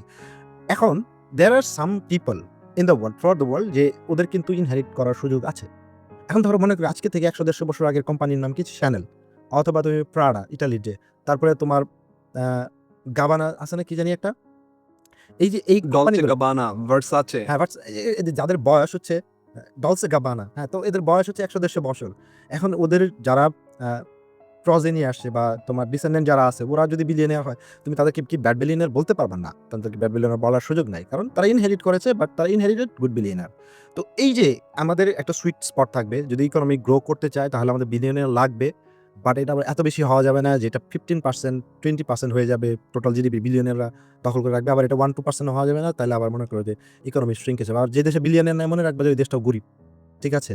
আবার দেখা যায় কিছু কিছু দেশে বিলিয়নিয়ার আছে, ওরা বলে না যে আমরা বিলিয়নিয়ার, কারণ জানো ওরা চুরি করে বিলিয়নিয়ার হয়েছে, অথবা তাদের সিস্টেমে মারাত্মক একটা ফ্ল আছে, ফান্ডামেন্টালি ফ্লড সিস্টেমের ভেতর দিয়ে তারা বিলিয়নিয়ার হয়েছে, তারা এটা কোনোদিন কোনো মানে ইকোনমিক স্টেটমেন্টে দিবে না। ওদের ফোর্বসে ওদের নাম আনানো খুব কঠিন আর কি, ফোর্বস চেষ্টা করলেও মানে ওদেরকে খুঁজে পাবে না আর কি, কারণ ওরা তো মনে করে যে এই ধরনের মানে কারো চক্ষুশূল মানে চোখের সামনে আসলেই তো চক্ষুশূল হয়, চোখের সামনে না আসলে তো চক্ষুশূল হওয়ার সুযোগ নাই, সুতরাং তারা এই চান্সই কাউকে দিবে না। তো এটা হচ্ছে আমাদের এই কনসেপ্টটা আমি যেটা এখান থেকে বুঝেছি। এর বাইরে তোমার যদি কোনো তোমার যে আইডিয়াটা আছে বিলিয়নিয়ারদের নিয়ে, এটা তুমি একটু গালিগালাজ করবে আমি জানি, তারপর করো আর কি। আমি গালিগালাজ করবো না, জাস্ট ওই আইডিয়াটাকে একটু আরেকটু মানে একটা এক্সাম্পল দিয়ে, যে প্রথম এক্সাম্পলটা দিয়েছিলাম যে বেকারির কেক বানানোর এক্সাম্পল দিয়ে, সিম্পল অ্যাজ দ্যাট। ধরেন একটা ইকোনমি যদি কেক হয়, দেয়ার আর টু টাইপস অফ বিলিয়নিয়ার। যেটা হচ্ছে এই কেকটার অর্ধেকের মালিক অলরেডি, যারা ইনহেরিটেড করে পায়, অথবা হচ্ছে ওই কেকের ভিতরে যে সরকার আছে ওখান থেকে মানে কেকের জায়গা দখল করে রাখে, কেকটারে বড় হইতে দেয় না, ইনফ্যাক্ট কেকটাকে তারা আরো ছোট বানায়। আর কিছু বিলিয়নিয়ার আছে, তারা টেকনোলজি বের করে, তারা নতুন ম্যানুফ্যাকচারিং বের করে, যারা কেকটাকে বড় করে এবং তারা নিজেরাও বড় হয়। মানে কেকটাকে বড় করার সাথে সাথে তারা নিজেরাও বড় হয় এবং বিলিয়নিয়ার হয়। ওটা হচ্ছে গুড বিলিয়নিয়ার। সো আপনি যে মাইক্রোসফটের কথা বলেন, আপনি যে ইলন মাস্কের কথা বলেন, they always created something new by which the entire economy was growing exponentially. Bill Gates নিয়ে আসছে কম্পিউটার, ইলন মাস্ক নিয়ে আসছে ইলেকট্রিক ভেহিকাল, সে পেইপালে আগে কাজ করছে। সো এই কারণে তাদের যেহেতু ইনোভেটিভ ক্যাপাসিটি আছে, they are the extreme brilliant people, they are society was more innovation friendly. এই কারণে they could make the cake bigger, তার সাথে তারা নিজেরাও বিগার হয়। ওপেন এআই আর্টিফিশিয়াল ইন্টেলিজেন্স নিয়ে আসছে স্যাম অল্টম্যান। সো প্রত্যেকটা কোম্পানি হচ্ছে এরকমভাবে বড় হয়েছে। কিন্তু আপনি যদি ওই যে রেন্ট সিকিং ইন্ডাস্ট্রির কথা চিন্তা করেন, ওই লোকগুলা কি করে? ওই লোকগুলার অ্যাকচুয়ালি কেকটাও মজা করে না। আপনি যদি একটা কেক বানান এবং কেকের মধ্যে প্রত্যেকটা ইনগ্রিডিয়েন্ট যদি ইকুয়ালি ডিস্ট্রিবিউট না করেন, ধরেন এই যে আপনি ডিম, তারপর হচ্ছে দুধ, তারপর হচ্ছে ফ্লাওয়ার, তাহলে কি হবে? লাম্প তৈরি হবে এবং কেকটাও মজা হবে না।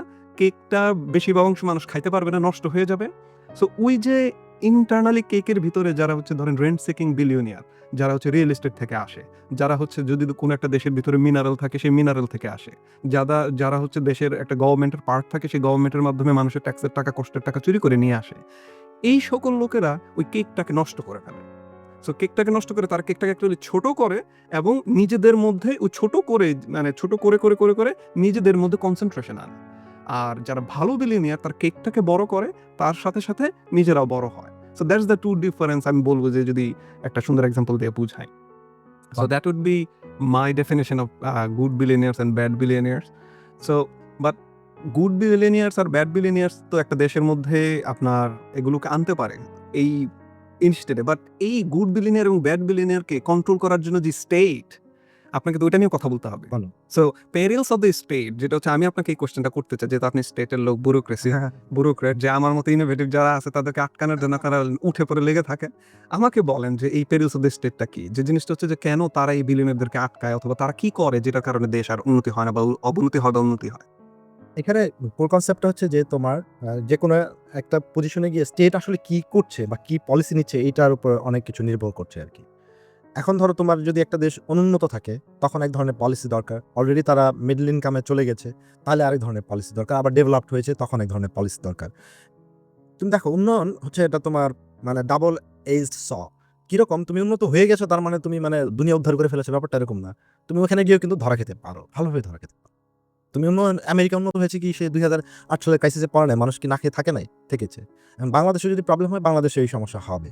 তার মানে কি তুমি মিডল ইনকাম হও, লো ইনকাম হও, হাই ইনকাম হও, তুমি যেই সিচুয়েশনে থাকো তুমি প্রবলেমে পড়তে পারবে। এটা তোমাকে একদমই কোর কনসেপ্ট হিসেবে মাথায় রাখতে হবে যে economy is peril, you are peril, the state is পেরিল।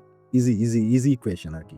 এখন কেন আসলে স্টেট স্পেন্ডিং পেরিলটা হয়? এটা যদি তুমি প্রপার যদি যেতে চাও তাহলে হচ্ছে তুমি যদি ফাইন্যান্সিয়াল ম্যানেজমেন্টটা যদি প্রপারলি না করতে পারো, যে আমি একটা গভর্নমেন্ট করলাম, গভর্নমেন্টের কাজ কি? যে মানুষকে খুশি রাখা। মানুষকে কেমনে খুশি রাখা যায়? মানুষ তো চায় যে আমাকে ফ্রি ফ্রি সব টাকা দিয়ে দিক, তাহলে তো আমরা ভালো থাকবো, কাজ কর্ম করা লাগবে না, কিচ্ছু না। তো ঠিক আছে, আমার যা বাজেট আছে আমি সব দিয়ে দিলাম। ঘটনা হলো যে আমি দিলে ওটা 1 বছর দিতে পারলাম, কিন্তু পরের বছর কই থেকে দিব? কারণ মানুষ তো আর কাজ করে না, ওরা তো আর ট্যাক্স দিতে পারবে না আমাকে, আমার কফারে তো টাকা আর আসে নাই। তখন আমি কি করব? তখন মানুষ না খেয়ে থাকতে হবে পরের বছর থেকে। পরের বছর আর ২-৩ বছর না খেয়ে থাকতে হবে। জাস্ট ১ বছর ওদেরকে আমি এই টাকাটা দিয়েছি বলে। মানে আমি এটা বোঝানোর জন্য বলতে চাচ্ছি।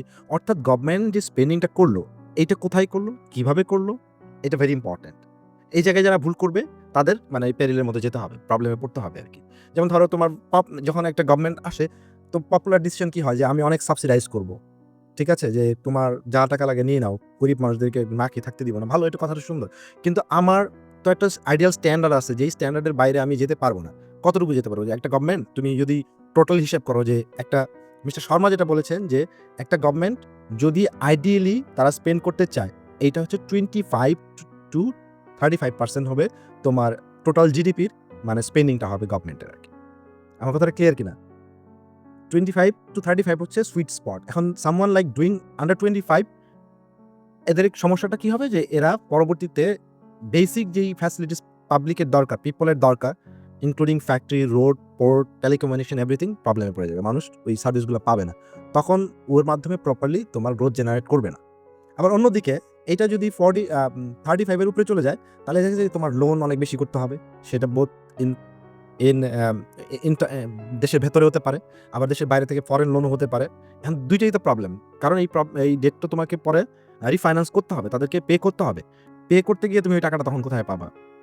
এই যে ওভার স্পেন্ডিং, স্টেটের যে ভুল পলিসির কারণে অথবা লো স্পেন্ডিং, এই ২ টাই তোমার গভর্নমেন্টকে প্রবলেমে ফেলে দেয়। সুতরাং আমার যে প্রবলেমটা মানে হতে পারে, এটা আগে থেকে মাথায় রাখতে হবে যে লাইক আমরা কিরকম স্পেন্ডিং করছি। আমরা যদি মনে করি যে একদম টানা ৪-৫ বছর ৪০-৫০% অফ জিডিপি, 60% অফ জিডিপি যদি খরচ করে ফেলি, ধরে নিতে হবে যে আমাদের পরবর্তীতে একটা ব্যাড সিচুয়েশন এর জন্য রেডি থাকতে হবে।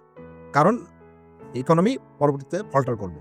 আমার ওই লোন সার্ভিসিং করতে গেলে, ডেট সার্ভিসিং করতে গেলে আমরা পরে যে টাকাটা দিতে হবে, ওইটা প্রবলেমে পড়ে যাবে। আবার যদি 25% নিচে আসো, সেক্ষেত্রেও তোমার আ অলরেডি যেই ধরনের ইনফ্রাস্ট্রাকচার পিপলের ডিমান্ড করে, অথবা তোমার প্রপার ম্যানুফ্যাকচারিং হাব করার জন্য যে রোড ঘাট, পোর্ট, বন্দর ফ্যাসিলিটিস দরকার, এগুলো কিছুই হয় নাই। সুতরাং ওইখানে কোনো ডেভেলপমেন্ট হবে না। ইকোনমি স্লো ডাউন হয়ে যাবে আরকি। এর বাইরে মানুষের সবচেয়ে বড় গভর্নমেন্টের বড় প্রবলেম হয় কি? তোমার উম একটা প্রবলেম হচ্ছে যে পপুলিজমের মানে তোমার ওরা যখন একটা আবরণের মধ্যে ঢুকে যায় যে আমার এই দেশকে মানে অন্য দেশের চেয়ে বড় দেখাইতে হবে। আমার এই ইনফ্রাস্ট্রাকচার করতে হবে। আমার এরকম টোম বানাইতে হবে, এই বানাইতে হবে, রিলিজিয়াস এটা বানাইতে হবে, অমুক বানাইতে হবে, তমুক বানাইতে হবে, যাতে মানুষ দেখে বুঝতে পারে যে আমরা বিরাট হ্যাডম। তো এই যে তোমার স্টেটের এই তোমার টেম্পটেড হয়ে যায়, টেম্পটেড হয়ে এরকম মাঝে, মাঝে অনেক খরচ করে। সারা দুনিয়াতে সব দেশেই করে আরকি। এটা বাংলাদেশ, ইন্ডিয়া বলো সব জায়গায় করে। তো এটা যাতে বেশি না হয়ে যায় আরকি। যে আমি যেই স্পেন্ডিং এর প্রপার পরবর্তীতে ইনভেস্টমেন্ট হয়ে ম্যানুফ্যাকচারিং হাব ক্রিয়েট করবে, অথবা আমরা অলরেডি যদি ম্যানুফ্যাকচারিং হাব থেকে পরের স্টেপে থাকি, তাহলে প্রপার সার্ভিসিং সেক্টর তৈরি করবে। এই সেক্টর ধরে, ধরে যদি তোমার ওই লোনগুলো আসে এবং আমাদের গভর্নমেন্ট যদি ওইভাবে স্পেন্ড করে, বাজেট যদি ওইভাবে রিডিরেক্ট করে, স্ট্রাকচারাল ডিজাইনের মাধ্যমে সেক্টর ধরে, ধরে যদি তারা কাজ করে, তাহলে কিন্তু মানে গভর্নমেন্টের এই প্রবলেমে পড়তে হবে না। তো এর বাইরে হচ্ছে আরেকটা হচ্ছে যে তোমার গভর্নমেন্ট বেশিরভাগ ক্ষেত্রে প্রবলেমে পড়ে যায় যে তোমার করাপশন ম্যানেজ করতে পারে না। দেখা যায় যে একটা দেশ তারা মোটামুটি তোমার টার্গেট নিয়ে আগাচ্ছে, কিন্তু করাপশনের কারণে তারা যেই সেক্টরকে টার্গেট করে ওই সেক্টরে মানে ফল্ট করে আরকি। এন্ড ফল্ট করে ফেললে তখন মানে ওই জায়গাটা আর ভালোভাবে রিভ্যাম্প করে না আরকি। আর এগুলো হচ্ছে তোমার অলওয়েজ একটা উম সাইকেলটা হচ্ছে যে তোমার কি বলবো? আ একটা ভিশাস সাইকেল বা তোমার ভার্চুয়াস সাইকেল ২ টা, যেটা আমরা আগে পড়েছি আরকি। তো ওই যদি তোমার একটা পেরিলের মধ্যে পড়ে যায় যে আমি ব্যাড লোন করছি, অতিরিক্ত মানে বাজেটের অপ্রয়োজনীয় খরচ অনেক বেড়ে গেছে। পরবর্তীতে এই সাইকেলের কারণে তোমার পরবর্তীতে তোমার এই গ্রোথটা থেমে যাবে, অথবা কমে যাবে, অথবা রিসেশন এ চলে যাবে। আবার আমরা যদি প্রবলেমে থাকি, কিন্তু আমরা পরবর্তীতে ডেটটা ভালোভাবে ম্যানেজ করলাম, আমরা কিছু সেভিং করলাম, সেভিং করে প্রপার সেক্টর ধরে, ধরে আমি ইনভেস্ট করলাম। আমার জিডিপি রেশিও যদি 30%, এটা যদি আমরা মোটামুটি একটা করে আ রেগুলার কন্ট্রিবিউট করতে পারি, তাহলে দেখা যায় যে আস্তে, আস্তে গভর্নমেন্ট মানে দেশটা আরেকটু ভালোর দিকেই যাবে। এটা হচ্ছে আমার আন্ডারস্ট্যান্ডিং। ধন্যবাদ ভাই। মানে এই বইয়ের মধ্যে ওই যে আপনাকে এই কোয়েশ্চেনটা করার কারণই হচ্ছে যে আপনার কাছ থেকে পার্সপেক্টিভটা নেওয়া। আমার পার্সপেক্টিভটা এই বইয়ের ক্ষেত্রে এই চ্যাপ্টারের ক্ষেত্রে হচ্ছে একটু ডিফারেন্ট। আমি আমার ওই এক্সাম্পল নিয়ে আসি যে যদি আমি আমার বেকারের এক্সাম্পলটা নিয়ে আসি যেমন যে আমি যখন কেকটা বানাচ্ছি, হোয়াট ইজ হ্যাপেনিং? মানে এই যে কেকের ক্ষেত্রে। তো ধরেন ওই বেকারির মধ্যে গুড বিলিনিয়ার থাকে, ব্যাড বিলিনিয়ার থাকে, আমরা যেটা বললাম। এখন ওই বেকারির শেফ, এটা হচ্ছে ধরেন গভর্নমেন্ট। হচ্ছে মানে বেকারের যে ওনার, বেকারের যে কন্ট্রোলার, ডাইরেক্টর, সে হচ্ছে বিভিন্ন লোকজন আছে, তাদেরকে কন্ট্রোল করে। সো সে হচ্ছে সরকার। সো আমি আমার কনফেকশনারের মধ্যে, বেকারের মধ্যে আমি হচ্ছে good billionaire, bad billionaire manage করে আমি আমার বেকারের কেকের আউটপুট বাড়াই। আমি যদি এটাকে গভর্নমেন্টের সাথে তুলনা করি, যদি ওই শেফ খারাপ হয়, good billionaire, bad billionaire doesn't matter. কারণ ওই শেফ যদি খারাপ হয়, ওই বিজনেস জীবনে বড় করবে না, আমরা বেশি বেশি কেক বানাতে পারবো না, দেশ নিচের দিকে চলে যাবে।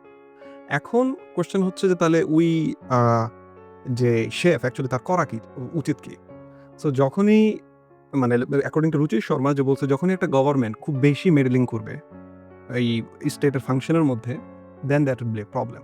ফর এক্সাম্পল যদি আমি আমার বেকারির কথা চিন্তা করি, শেফ গিয়ে যদি প্রত্যেকটা ইনগ্রেডিয়েন্ট চেক করে এবং প্রত্যেকটা ইনগ্রেডিয়েন্ট বলে যে তুমি এটা ইউজ করতে পারবা, তুমি এটা ইউজ করতে পারবা না, তুমি এটা করতে পারবা, তুমি এটা করতে পারবা না, তুমি এই বাটার ইউজ করতে পারবা না, তুমি ওই বাটার ইউজ করবে, তাহলে কেক আর হবে না।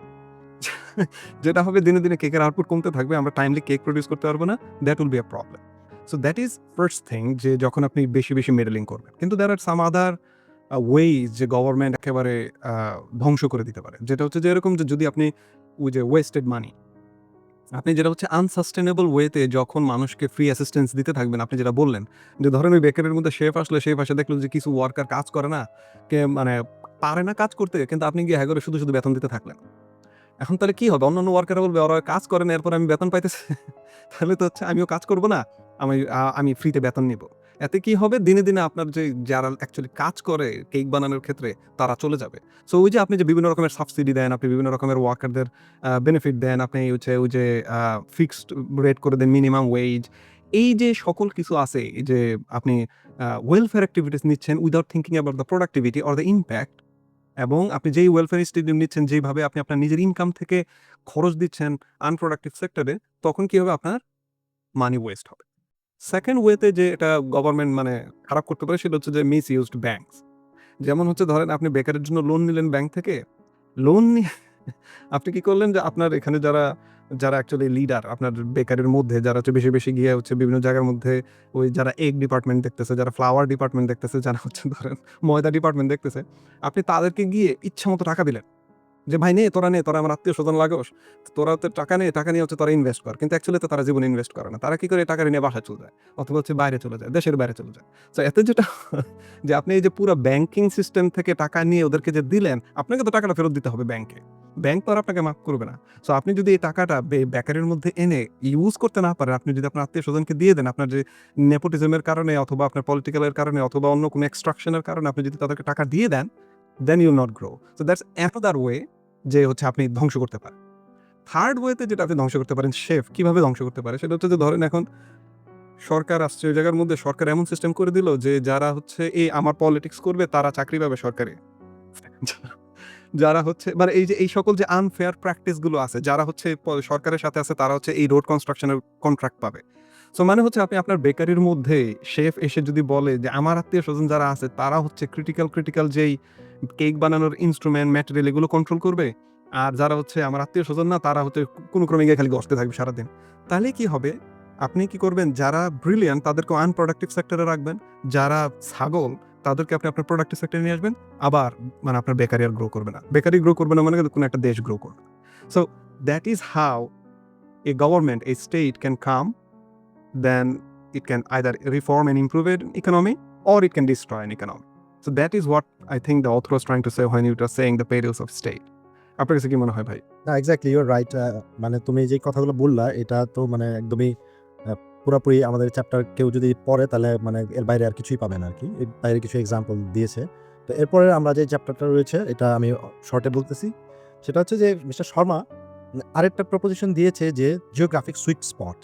যে এর আগে আমরা অনেকগুলো বইতে পড়েছি এবং অনেক থিওরি আমরা আলোচনা করেছি, যে অনেকে বলার চেষ্টা করেছেন যে জিওগ্রাফি ম্যাটার্স, আবার কেউ বলেছেন যে জিওগ্রাফি ডাজন্ট ম্যাটার। তবে এখানে সে মাঝামাঝি একটা অবস্থান দিয়েছেন, বলেছেন যে হ্যাঁ, geography matters if it is combined with proper policy system. তো এখানে ম্যাটারটা কিভাবে করে এটা আগে আমি দেখাই। যে উনি যেটা বলতে চেয়েছেন যে তোমার গুড নেইবারহুড হচ্ছে খুবই ইম্পর্টেন্ট। ধরো তোমার মেক্সিকো বিশেষ করে 90s এর থেকে তারা একটা মোটামুটি প্রপারলি বুমের মধ্যে আছে বা মোটামুটি একটা প্রোগ্রেস করছে। 94 এর যেই ট্যাকিলা ক্রাইসিস এর বাদে মোটামুটি তারা এই সময়ে এসে কিন্তু যেহেতু দেখেছে তারা আমেরিকার সাথে প্রক্সিমিটি, বিশেষ করে এই যে গত দশকের যে সরকারটা ছিল, তারা এসে দেখছে যে আগের মতো কামড়াকামড়ি করে আনডেমোক্রেটিক আচরণ করে বা তোমার এক্সট্রাকটিভ সিস্টেম চালু রেখে কোনো লাভ নাই। Rather we will make something important that will attract investor from America. যে আমরা হচ্ছি most closest neighbour of America. আমাদের এখানে এগ্রিকালচার করলে এটা আমরা এক্সপোর্ট করতে পারবো, আমরা এখানে গার্মেন্ট করলে এটা এক্সপোর্ট করতে পারবো, আমরা যদি এখানে তোমার কার ফ্যাক্টরি করি কারটাও আমি এক্সপোর্ট করতে পারবো। পরবর্তীতে তারা এই পলিসি নিয়ে মোটামুটি একটা ভালো তোমার অবস্থায় চলে গিয়েছে এবং আমেরিকাও তাদের উপর অনেক ক্ষেত্রে এই বিশেষ করে তোমার যেহেতু তাদের লেবার কস্টটা অনেক লো এবং আরও অন্য বেশ কিছু ফ্যাসিলিটিস রয়েছে, অনেক তোমার কাঁচামাল রয়েছে এবং তাদেরও তো তোমার কিছু মাইন বা ওটস বা তোমার অয়েল বা ওই জিনিস পেট্রোলিয়ামও রয়েছে আর কি। সব কিছু মিলে তারা কিন্তু এই বেনিফিটটা নিচ্ছে। এর পাশাপাশি আমরা যদি দেখি যে আমাদের এই রিজিয়নটা আমরা যদি চিন্তা করি যে এশিয়ান রিজিয়নের মধ্যে আমাদের ভিয়েতনাম হচ্ছে কি চায়নার সাথেই তো মানে একই ধরনের একটা সোশ্যালিস্ট কান্ট্রি ছিল। পরবর্তীতে ওদের একটা সিভিল ওয়ার হলো এবং আমেরিকা ওখানে ইনভলভ হলো। পরবর্তীতে আরও ৫-১০ বছর এরকম ওদের মানে নানা ধরনের প্রবলেম হয়ে গেল। But when they realize that they should open their territory, তাদের ইকোনমিটা যখন রিফর্ম করা শুরু করলো, ওদের সিস্টেমেই করেছে। এই রিফর্ম করার পরে তারা কিন্তু একটা বেনিফিট পেলো যে অলরেডি তোমার চায়না দিক দিয়ে রাইজ করছে আর কি। তো চায়নাতে যেই রাইজটা হলো তার কারণে কিন্তু চায়না যখন একটু তোমার মিডল ইনকামের দিকে যাওয়া শুরু করলো, তাহলে কিন্তু তাদের ওইখানেই কিন্তু তোমার লেবার প্রাইস কিন্তু বেড়ে গেল। তো এই সুযোগটাই তো ভিয়েতনাম নিয়েছে। ওদেরও তো পপুলেশন মোটামুটি ভালো আছে। তো অন্য যেসব ফ্যাসিলিটি যা দরকার ওই গভর্নমেন্ট আস্তে, আস্তে করা শুরু করলো এবং পরবর্তীতে কিন্তু ভেনেজুয়েলা ভালো করছে। ইন সেম ওয়ে আমরা যদি বলি, এই যে বাংলাদেশে গার্মেন্ট ইন্ডাস্ট্রিতে মোটামুটি ভালো করেছে। এর একমাত্র কারণ যদি বলো, অন্য একমাত্র কারণ বলব না। আ অনেক হয়তো বেশ কয়েকটা কারণ রয়েছে। একমাত্র কারণ হচ্ছে যে তুমি যে আমাদের প্রচুর পপুলেশন রয়েছে এবং আমাদের লেবার অনেক লো কস্ট, ঠিক আছে? এই লেবার লো কস্ট তোমার আফ্রিকার অনেক দেশেই পাবা। কিন্তু ইটস ভেরি ইম্পোর্টেন্ট যে আমাদের এখানে কিন্তু ওই চিটাগং পোর্টটা রয়েছে এবং এই যে তোমার সি রাউটটা রয়েছে, তুমি এর বিভিন্ন ম্যাপগুলো দেখবা যে আমাদের এই রাউটটা কিন্তু তোমার ওয়েস্টের সাথে একদম ইস্টের একটা মাঝামাঝি একটা জায়গায় রয়েছে এবং আমরা এখান থেকে দ্রুত তোমার যে কোনো প্রোডাক্ট বের করে দিয়ে দিতে পারি। এটা ওদিকেও যেতে পারবে, ওদিকেও যেতে পারবে। এই সুযোগটা আমরা পেয়েছি বা অন্যান্য দেশ যারা এই রিজিয়নে রয়েছে তারা এই ফ্যাসিলিটিসগুলো ব্যবহার করতে পেরেছে। এর বাইরে তুমি দেখো যে আমরা তো ভালো কথা বললাম। এর বাইরে ইউরোপের পাশে পোল্যান্ড এই সুযোগটা পাচ্ছে যেহেতু তারা ইউরোপের কাছে। মোটামুটি ওদেরও স্টেবল পলিসি আছে, সবকিছুই আছে। পোল্যান্ড একসময় বলা হতো যে এরা হচ্ছে পোলিশ প্লাম্বার, মানে ইউরোপে যারাই পাওয়া যেত প্লাম্বিং এ এরা সব হচ্ছে পোল্যান্ডের লোকজন আর কি। কিন্তু তারা ওই সিনারি থেকে আস্তে, আস্তে বের হয়ে আসতেছে। অনেক প্লাম্বাররা এখন এলাকায় যাচ্ছে। এলাকায় গিয়ে নিজের এলাকায় খেয়ে পরে তারা গাড়ির ফ্যাক্টরিতে চাকরি করছে বা অন্যান্য জার্মানরা যে হেভি মেশিনারিজ ফ্যাক্টরিজে ইনভেস্ট করছে ওই ফ্যাক্টরিগুলোতে তারা এখন কাজ পাচ্ছে। রোমানিয়ার ক্ষেত্রেও সিমিলার ইফেক্ট আছে। আবার তুমি যদি ধরো মনে করো যে আফ্রিকার একটা কান্ট্রি মরক্কো, এইটাও কিন্তু তোমার মোটামুটি ওই ইউরোপের কাছাকাছি হতে তোমার ওদের পলিসিও ভালো করেছে এবং মোটামুটি তারাও বেশ ভালো একটা ইনভেস্টমেন্ট এফডিআর ড্র করতে পারছে এই মুহূর্তে right at this moment. Last 15-20 বছর ধরে এবং দেখবে যে মরক্কো কিন্তু বেশ ভালো করছে আর কি সবকিছু মিলে। ফুটবল টিমটা তো চিনোই, কিন্তু মরক্কো অ্যাজ এ কান্ট্রি হিসেবে মোটামুটি ওদের জিডিপি বা তোমার গ্রোথ রেট বেশ ভালো, মানে প্রগ্রেসিভ একটা কান্ট্রি। এই যে একটা পজিটিভ কথা বললাম যে সুইট স্পটের কারণে হলো, আবার কিন্তু হ্যাঁ সুইট স্পট ছিল না, এরপরে অনেক দেশ ভালো। সিঙ্গাপুরের ওয়েতে সুইট স্পট না থাকলে সুইজারল্যান্ডের ওইরকম সুইট স্পট নাই। ওরা মানে ইউরোপের মাঝখানে একটা ওয়ার প্রোন একটা এরিয়ার মধ্যে আস্তে, আস্তে নিজেরাই কিন্তু বের হয়ে আসে। তো sweet spot is not the ultimate definition of growth model. আরেকটা হচ্ছে যে হ্যাঁ, সুইট স্পট থাকার পরেও বিপদে পড়েছে এরকম কান্ট্রির মধ্যে যদি আমি বলি, ধরো ভেনেজুয়েলার একটা কথা বলি। তারা তোমার ওদের মাইন ছিল, পেট্রোলিয়াম ইন্ডাস্ট্রি ছিল, সবই ছিল আরকি। কিন্তু জাস্ট বিকজ অফ আমি আন্ডারলাইং কজগুলো বলবো না, অ্যাপারেন্ট যে কজগুলো এটা হচ্ছে তারা প্রপার পলিসি করতে পারে নাই, তারা প্রপার ফ্রেমওয়ার্কের মধ্যে গভর্নেন্সকে নিয়ে আসতে পারে নাই, যার কারণে কিন্তু তোমার ভেনেজুয়েলা ওইভাবে যতটুকু করার কথা একসময় এটা উন্নত দেশ হিসেবে পরিগণিত হতো যখন পেট্রোলিয়ামটা মানে একদম বুম একটা ইন্ডাস্ট্রি ছিল, পেট্রোলিয়ামের প্রাইস অনেক হাই ছিল, কিন্তু পরবর্তীতে যখন এটা ফল করলো অন্য কম্পিটিটরগুলো আসা শুরু করলো তখন কিন্তু এটা প্রপারলি সুইট স্পটের যদি বেস্ট এক্সাম্পল দেই সেটা হচ্ছে Dubai. This is the best example যে সে মিডল অর্থাৎ পৃথিবীর মিডলে আছে, সে একটা প্রগ্রেসিভ পলিসি নিয়েছে এবং দেখেছে যখনই তোমার আয়রনের সাথে একটা প্রবলেম হলো অন্য ওয়ার্ল্ডের বিশেষ করে আমেরিকার বা অন্য বিভিন্ন ধরনের ইম্বার্গো দেওয়া শুরু করলো, দুবাই কি করতো অন্য জায়গা থেকে সে প্রোডাক্টগুলো ইম্পোর্ট করতো করে সে আবার ইরানে পাঠিয়ে দিত আর কি। এই মাঝখান থেকে মিডলম্যানশিপ করে সে মোটামুটি একটা প্রগ্রেসিভ একটা সিচুয়েশনে গেছে। পাশাপাশি অন্য দেশগুলো যখন only dependent on the petro dollar, তারা পাশাপাশি মনে করলো না will go in a different way. তারা বিভিন্ন ধরনের ইনফ্রাস্ট্রাকচার, পোর্ট, তারপরে তোমার এয়ারপোর্ট, বিভিন্ন এয়ারলাইন থেকে শুরু করে সার্ভিস সেক্টর যত কিছু করা যায় সবকিছুর একটা তোমার কম্বিনেশন করা তৈরি করলো এবং দেখলো যে হ্যাঁ এখান থেকে সৌদি পাবো, মিডল ইস্টের অন্যান্য দেশ থেকে পাবো, ওদের তো এগুলো কিছুই নাই আর কি, ওদের খালি পেট্রোলিয়ামই আছে আর কি। সুতরাং তারা ওই পেট্রোলিয়ামের বাইরে বের হয়ে এসে সুইট স্পটটাকে কাজে লাগায় প্রপারলি একটা ডেভেলপ কান্ট্রিতে সে অলরেডি গেছে এবং it's really a sweet spot right in this moment in the middle of the world. It's called Middle East and they are doing really well until now. এবং আমি যেভাবে আমি যতটুকু বুঝলাম যে they have a good future prospect at least next 10 years or 15 years আর কি, আমাদের যে প্রেডিকশন অনুযায়ী। আর এর বাইরে তুমি যদি মানে আমি বাংলাদেশকে বলবো যে এই প্যারামিটারে বাংলাদেশ ইজ ভেরি প্রমিজিং। বাংলাদেশের অনেক গুড আছে। আমরা লাস্টলি বাংলাদেশ নিয়ে 5 মিনিট কথা বলবো নেক্সট এপিসোডে। বাট আমার অনুযায়ী যে সুইট স্পট এই ডেফিনেশনটাই যে sweet spot it's very important. If we have it we can utilize it and we can be in a progressive state. But if even we have a sweet spot but we cannot capitalize it through the proper government policy and intervention, then it may backfire. It was our take on from this chapter. Do you have anything to include? Just two include, কারণ আমাদেরও সময় শেষ আজকে। আমাদের এই বইটা তো মানে আমরা তো কথা বললে বইয়ের উপরে সারাদিনই কথা বলতে পারবো, বাট শেষ করতে হবে। বাট আমি এই পয়েন্টের ক্ষেত্রে যে জিনিসটা বলতে চাই সেটা হচ্ছে যেরকম there is a geographic theory of development. আমরা এস এম ওগুলোর বই যখন পড়ছি, ওই বইয়ের মধ্যে আমরা দেখছি যে geographic factors is not universal, that means it's not perpetual like true all the time. কিন্তু ইটস রিয়েলি অবভিয়াস। যদি ধরেন আমি যদি আমার বেকারির এক্সাম্পলটা নেই, যে আপনি একটা বেকারি আছে আপনার, কারণ এই বেকারি কত টাকা ইনকাম করবে এটা ডিপেন্ড করে আপনি কোন জায়গায় বেকারিটা আছে। আপনি যদি এটা ঢাকায় থাকে একটা মানে আপনি কত টাকা ইনকাম করবেন, আপনি যদি নারায়ণগঞ্জে থাকে একটা ইনকাম করবেন ডিফারেন্ট, আপনার যদি ওই যে পার্বত্য এলাকায় থাকে এটা একটা difference. So location always matters. True. So to me it feels like we can not deny location. নারায়ণগঞ্জের অনেক ভালো হয় লোকেশনের কারণে। না ঠিক আছে। ওকে ওকে, আমি আসবো ওই জায়গার মধ্যে। কিন্তু আমার কাছে যে জিনিসটা লাগে এখানের মধ্যে location always matters. The problem is it depends on the person who is using the location. যে আপনি যদি এখন বেকারের শেফ, মানে আপনি হচ্ছে বেকারের মালিক, আপনি হচ্ছে একটা স্টেট, এবং ভাগ্যক্রমে আপনি এমন একটা জায়গায় পড়ে গেছেন যেই জায়গা থেকে you can utilize this locational benefit to keep everything open. যে এখানের মধ্যে শুধুমাত্র যে আপনার আছে এই কারণেই আপনি ভালো হয়ে যাবেন, দ্যাট ইজ রং। সো ওই যতগুলো জিওগ্রাফিক থিওরি অফ ডেভেলপমেন্ট কথা বলছে সেগুলো হচ্ছে এরকম বলছে যে if a country has a good location, it doesn't mean that country will definitely be a developed country. It has to do a lot of things. First of all, it has to make sure that the country is open. Everyone wants to come inside and feel safe. Property holders have their property right. Businesses can operate nicely. That is number one.